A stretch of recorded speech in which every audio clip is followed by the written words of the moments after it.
Fez here from Crypto Setups. Today I'm going to take you through how to install the Polkadot Wallet Extension. I'm also going to show you how you can use the site to swap networks and show you how you can swap the wallet address network as well. I'm going to show you then how you can restore the wallet via the JSON file through various methods. Now, let's dive straight in.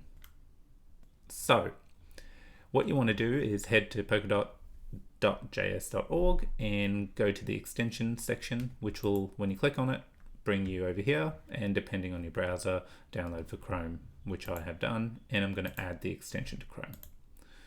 Once that's done, just for me, I like to pin it, so I'm going to pin it, and we're going to set up a new wallet. So the second you come in here, standard wallet setup. Now, when you have it, hit the plus button up here, create a new account. Now, over here, you do have the ability to import if you have an existing seed phrase and you want to restore wallet, you just click here, or if you have a JSON file. In my case, I'm going to create a brand new wallet. So this is my wallet address and this is my seed phrase. Now, can't stress this enough. Make sure you save your seed phrase offline and keep it secure, because if anything happens to your computers or things like that, you can restore it via a seed phrase. So I have copied this.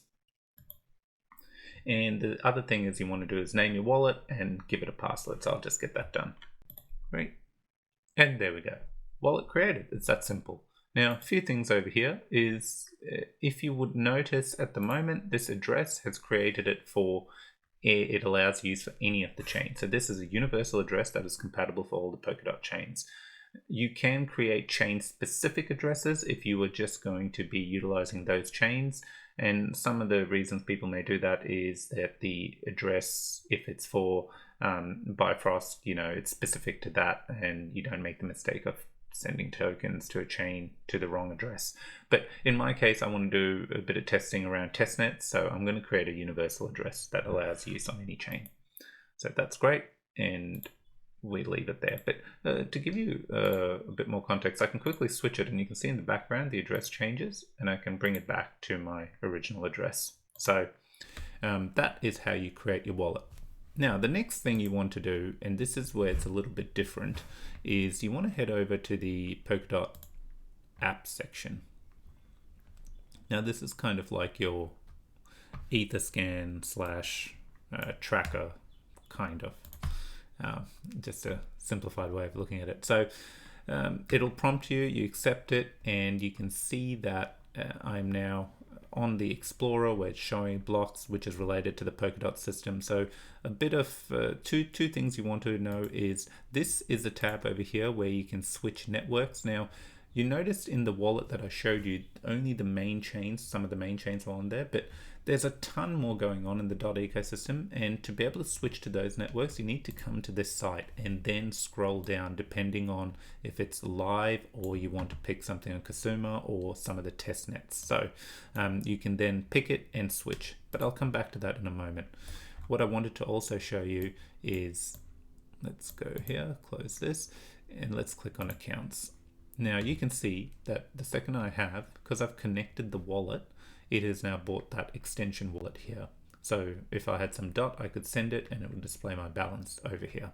Now, I also have the ability over here, even if I didn't have the extension, to create a separate account, which you can see over here, or I could restore, say if I was using another computer and I had my JSON file, I could just restore via the JSON file in here without downloading the extension if I wanted to. So there's some options you have available.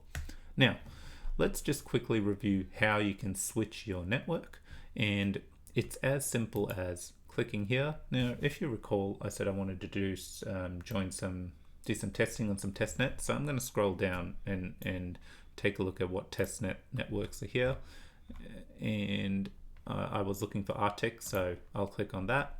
It's picked. Now, always remember you need to hit the switch button for it to switch, and if you give it a moment, there you go. You can see now I have come on to this testnet and I've switched chains and my wallet is still connected and off I go.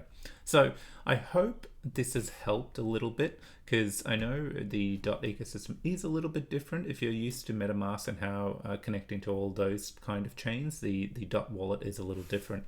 Finally, if you wanted to as well, one of the things you can do is head on, like get that file that I was telling you, the JSON file. What you want to do to have the JSON file instead of the seed phrase is export account, and it'll ask for your password, and then it will let you download a file. Now this file is the JSON file, and it is password protected to this password. So you can make a copy of this, and whenever you go to restore wallet or utilize it on the site, it will ask you for that file's password, and that's when it'll restore your wallet.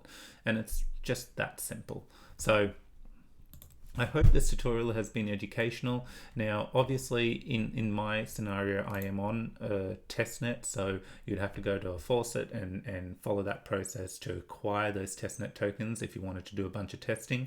Or if you're on mainnet, you would just copy the address as you would and send funds to it. Thanks everyone for watching. Like, subscribe, share, and if there's anything you want me to cover, please let me know. Take care.